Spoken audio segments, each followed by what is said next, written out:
بسم اللہ الرحمن الرحیم۔ بسم اللہ الرحمن الرحیم۔ السلام علیکم ورحمۃ اللہ وبرکاتہ۔ عزیز طلبہ، آج مسند امام اعظم کا سبق نمبر 58 ہے، اور اس سبق کے اندر ہم تشہد کے کلمات میں جو فقہا کا اختلاف ہے اس کی تفصیل پڑھیں گے۔ بیان التشہد وبہ قال حدثنا ابو حنیفۃ عن ابی اسحاق عن البراء عن النبی صلی اللہ علیہ وسلم کان یعلمنا التشہد کما یعلم السورۃ من القرآن۔ حضرت براء بن عازب رضی اللہ تعالیٰ عنہ سے مروی ہے کہ نبی کریم صلی اللہ علیہ وسلم سے وہ روایت کرتے ہیں کہ آپ صلی اللہ علیہ وسلم ہمیں تشہد سکھاتے تھے جیسے کہ قرآن کی کوئی سورت سکھاتے تھے، یعنی تشہد بھی اسی طرح سکھاتے تھے جس طرح قرآن کی کوئی سورت سکھاتے تھے۔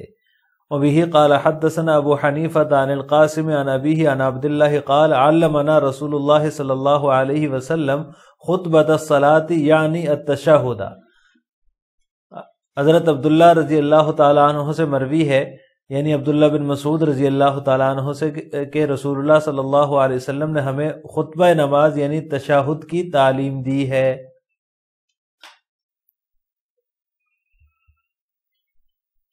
اس سے اگلی روایت ہے وبہ قال حدثنا ابو حنیفۃ عن حماد عن ابراہیم عن ابی وائل شقیق بن سلمۃ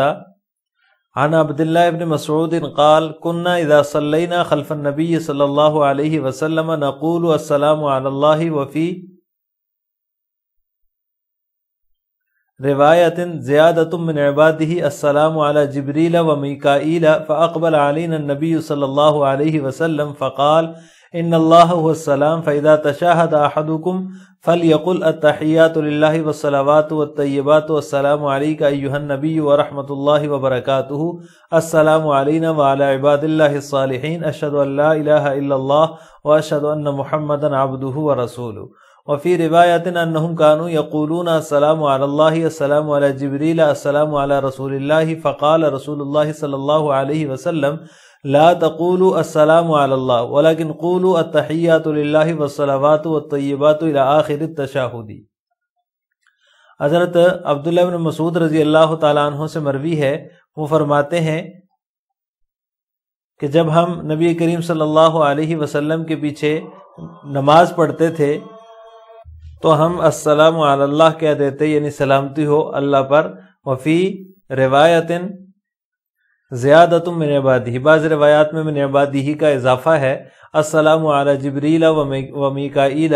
یعنی السلام علی اللہ السلام علی جبریل و میکائیل کہہ دیتے تھے۔ فاقبل علینا النبی صلی اللہ علیہ وسلم، تو نبی کریم صلی اللہ علیہ وسلم ہماری طرف ایک مرتبہ متوجہ ہوئے، فرمایا اللہ تعالیٰ تو خود سلام ہے۔ فَإِذَا تَشَاهَدَ أَحَدُكُمْ، جب تم میں سے کوئی تشہد میں بیٹھے تو یوں کہے التحیات للہ والصلوات والطیبات۔ اس کا معنی یہ ہے کہ تمام قولی، تمام بدنی اور تمام مالی باتیں اللہ تعالیٰ کے لیے ہیں۔ السلام علیکم ایھا النبی ورحمۃ اللہ وبرکاتہ، اور اے نبی آپ پر سلامتی ہو اور اللہ کی رحمتیں اور اس کی برکتیں ہوں، سلام ہو ہم پر وعلی عبادہ الصالحین، اور اللہ کے نیک بندوں پر۔ میں گواہی دیتا ہوں اللہ کے علاوہ کوئی معبود نہیں، اور میں گواہی دیتا ہوں کہ محمد صلی اللہ علیہ وسلم اللہ کے بندے اور رسول ہیں۔ وفی روایت، اور ایک روایت میں ہے کہ انہم کانوا یقولون السلام علی اللہ السلام علی جبریل السلام علی رسول اللہ، کہ ہم یہ الفاظ کہتے تھے، تو رسول اللہ صلی اللہ علیہ وسلم نے فرمایا لا تقولوا السلام علی اللہ، السلام علی اللہ نہ کہا کرو بلکہ کہا کرو التحیات للہ والصلوات والطیبات الی آخر التشہد، یعنی کہ پھر وہی الفاظ جو اوپر یہ بیان ہوئے ہیں۔ وفی روایت ان رسول اللہ صلی اللہ علیہ وسلم علمہم التحیات الی آخر التشہد، وفی روایت علمنا۔ وفی روایت قال كنا اذا صلینا مع النبی صلی اللہ علیہ وسلم نقول اذا جلسنا فی آخر الصلاة السلام علی اللہ السلام علی رسول اللہ وعلی ملائکتہ نسمیہم من الملائکۃ، فقال رسول اللہ صلی اللہ علیہ وسلم لا تقولوا كذا وقولوا التحیات للہ والصلوات والطیبات۔ اسی طرح ایک روایت میں ہے کہ رسول اللہ صلی اللہ علیہ وسلم نے ہمیں تحیات سکھائی، اور ایک روایت میں ہے کہ ہمیں آپ نے سکھایا، اور ایک روایت میں ہے کہ جب ہم نبی کریم صلی اللہ علیہ وسلم کے ساتھ نماز پڑھتے تو ہم جب نماز کے آخر میں بیٹھتے تو ہم کہتے السلام علی اللہ السلام علی رسول اللہ وعلی ملائکتہ، نسمیہ من الملائکہ، ملائکہ کو بھی ہم اس میں شامل کرتے تھے، ان کا نام بھی لیتے تھے۔ تو رسول اللہ صلی اللہ علیہ وسلم نے فرمایا لا تقولوا کذا، تم اس طرح نہ کہا کرو، بلکہ التحیات للہ والصلوات والطیبات کہا کرو، یعنی کہ تمام قولی، بدنی اور مالی عبادتیں اللہ تعالیٰ ہی کے لیے ہیں۔ عزیز طلبہ، اس حدیث میں جس کے مختلف روایات ابھی آپ کے سامنے گزری ہیں، تشہد کے کلمات کا بیان ہے۔ گزشتہ سبق میں ہم نے تشہد میں بیٹھنے کی کیفیت کا بیان پڑھا تھا، تو آج کے سبق میں ہم جو ہے وہ تشہد کے جو مختلف کلمات احادیث میں مروی ہوئے ہیں، ان میں سے کون سے کلمات افضل ہیں، کس کے بارے میں افضلیت ثابت ہے، اور کس امام کے ہاں کون سے الفاظ جو ہیں وہ کون سے کلمات زیادہ افضل ہیں، اس کی تفصیل پڑھیں گے۔ تو فقہا کا اس میں اختلاف ہے۔ امام شافعی رحمہ اللہ تعالیٰ فرماتے ہیں کہ ابن عباس رضی اللہ تعالیٰ عنہما سے مروی کلمات جو ہیں وہ افضل ہیں، ان کو وہ افضل قرار دیتے ہیں۔ امام مالک رحمہ اللہ تعالیٰ حضرت عمر رضی اللہ تعالیٰ عنہ سے منقول جو تشہد کے کلمات ہیں ان کو افضل قرار دیتے ہیں، جبکہ احناف اور حنابلہ جو ابن مسعود رضی اللہ تعالیٰ عنہ سے تشہد کے کلمات منقول ہیں ان کو افضل قرار دیتے ہیں، یعنی احناف اور حنابلہ کے ہاں وہ کلمات افضل ہیں، اور وہ وہی کلمات ہیں جو ابھی ہم نے حدیث کے اندر پڑھے تھے تشہد کے، جو ابن مسعود رضی اللہ تعالیٰ عنہ کی روایت ہے۔ تو گویا کہ مختلف صحابہ کرام سے تشہد کے کلمات مروی ہیں، ان میں سے جو ابن عباس سے مروی ہیں رضی اللہ تعالیٰ عنہما وہ امام شافعی کے ہاں افضل ہیں، جو حضرت عمر رضی اللہ تعالیٰ عنہ سے مروی ہیں وہ امام مالک رحمہ اللہ تعالیٰ کے ہاں افضل ہیں، اور جو ابن مسعود رضی اللہ تعالیٰ عنہ سے مروی ہیں وہ احناف اور حنابلہ کے ہاں افضل ہیں۔ تشہد کے جو کلمات ہیں وہ تقریباً 24 صحابہ کرام سے منقول ہیں، جن کے نام یہاں آپ کے سامنے موجود ہیں۔ ان میں جو ہے وہ عشرہ مبشرہ صحابی بھی ہیں اور دیگر صحابہ کرام بھی ہیں۔ ان تمام روایات کو اگر دیکھا جائے جن میں جو ہے وہ صحابہ سے جو تشہد کے کلمات ہیں، تو ان صحابہ کی تعداد جو ہے وہ 24 ہے، لیکن ان میں جو بعض جو روایات ہیں وہ دوسری بعض روایات کی ان سے تائید ہوتی ہے، اور بعض روایات میں جو ہے وہ الفاظ میں اختلاف ہے، مختلف الفاظ مذکور ہیں۔ تو سب سے پہلے حضرت عبداللہ بن مسعود ہیں، حضرت جابر ہیں، حضرت عائشہ ہیں، حضرت عبداللہ بن زبیر ہیں، حضرت ابو حمید الساعدی ہیں، ابو سعید خدری ہیں، حضرت فضل بن عباس ہیں، حضرت مطلب بن ربیہ ہیں، حضرت عبداللہ بن عباس ہیں، حضرت عمر ہیں، حضرت سمرۃ بن جندب ہیں، حضرت امیر معاویہ ہیں، حضرت ابو بکر ہیں، حضرت انس، حضرت ام سلمہ، اور اسی طرح تقریباً 24 صحابہ کرام سے جو ہے وہ تشہد کے کلمات منقول ہیں۔ لیکن جو فقہا ہیں وہ مختلف صحابہ کرام سے منقول جو کلمات ہیں ان کو افضل قرار دیتے ہیں، جیسا کہ ابھی گزرا ہے۔ امام شافعی ابن عباس رضی اللہ تعالیٰ عنہما سے جو الفاظ منقول ہیں ان کو جو ہے وہ افضل قرار دیتے ہیں، جبکہ حضرت امام ابو حنیفہ اور امام احمد بن حنبل رحمہم اللہ تعالیٰ حضرت عبداللہ بن مسعود رضی اللہ تعالیٰ عنہ سے منقول کلمات کو افضل قرار دیتے ہیں۔ حضرت ابن مسعود رضی اللہ تعالیٰ عنہ سے جو کلمات منقول ہیں ان کو جو ہے وہ احناف اور حنابلہ کے ہاں ترجیح حاصل ہے، تو دیگر صحابہ کرام سے بھی تو اقوال ہیں، کلمات منقول ہیں تشہد کے، ان کو کیوں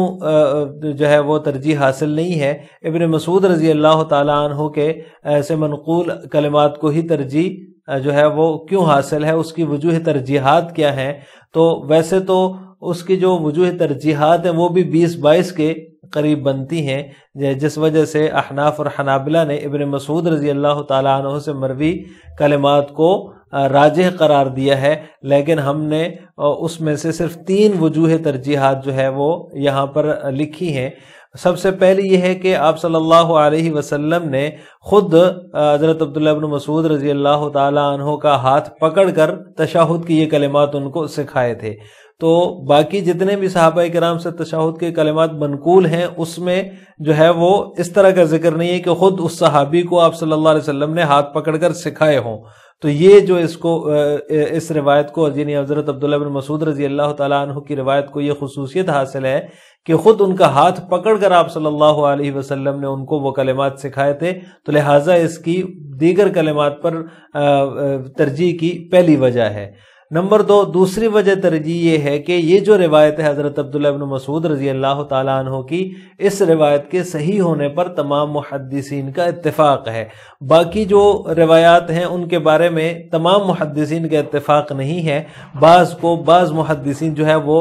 ضعیف قرار دیتے ہیں اور بعض دیگر اس میں جو ہے وہ علتیں نکالتے ہیں، لیکن جو ابن مسعود رضی اللہ تعالیٰ عنہ کی روایت ہے اس میں کسی کا بھی کوئی اختلاف نہیں ہے، تمام محدثین کا اس کے صحیح ہونے پر اتفاق ہے۔ تیسری وجہ ترجیح یہ ہے کہ اس میں جو الفاظ ہیں جو اس روایت میں حضرت عبداللہ بن مسعود رضی اللہ تعالیٰ عنہ سے منقول کلمات ہیں تشہد کے، ان مروی الفاظ میں، ان کلمات میں کوئی اختلاف نہیں ہے، یعنی کہ جتنے بھی راویوں نے حضرت عبداللہ بن مسعود سے آگے روایت نقل کی ہے تو سب نے وہی الفاظ نقل کیے ہیں، وہی کلمات نقل کیے ہیں، کسی نے جو ہے وہ مختلف الفاظ نقل نہیں کیے، جبکہ دیگر صحابہ کرام کی جو روایات ہیں ان سے آگے جب راویوں نے روایات لی ہیں تو کلمات کا اختلاف ہو گیا ان کا آپس میں، کسی نے ایک کلمہ روایت کیا اور دوسرے راوی نے دوسرا کلمہ روایت کیا، تو اس وجہ سے حضرت ابن مسعود رضی اللہ تعالیٰ عنہ کی جو روایت ہے اس کو باقی روایات کے اوپر ترجیح حاصل ہے۔ لہٰذا آج کے سبق کا خلاصہ یہ ہوا کہ ہم نے تشہد کے کلمات میں اختلاف کی تفصیل پڑھی ہے کہ تشہد کے کلمات میں فقہا کا کیا اختلاف ہے اور کون سے کلمات کس امام کے ہاں جو ہیں وہ راجح ہیں اور افضل ہیں، اس کی ہم نے آج کے سبق میں تفصیل پڑھی ہے۔ آخر میں آپ سے 2 سوال ہیں۔ نمبر 1، امام شافعی رحمہ اللہ تعالیٰ کس صحابی سے مروی کلمات تشہد کو ترجیح دیتے ہیں؟ نمبر 2، تشہد کے کلمات کتنے صحابہ سے مروی ہیں؟ 2 صحابہ کا نام جو ہے وہ آپ نے بتانا ہے۔ ان دونوں سوالوں کا جواب کمنٹ باکس میں دینا ہے۔ السلام علیکم ورحمۃ اللہ وبرکاتہ۔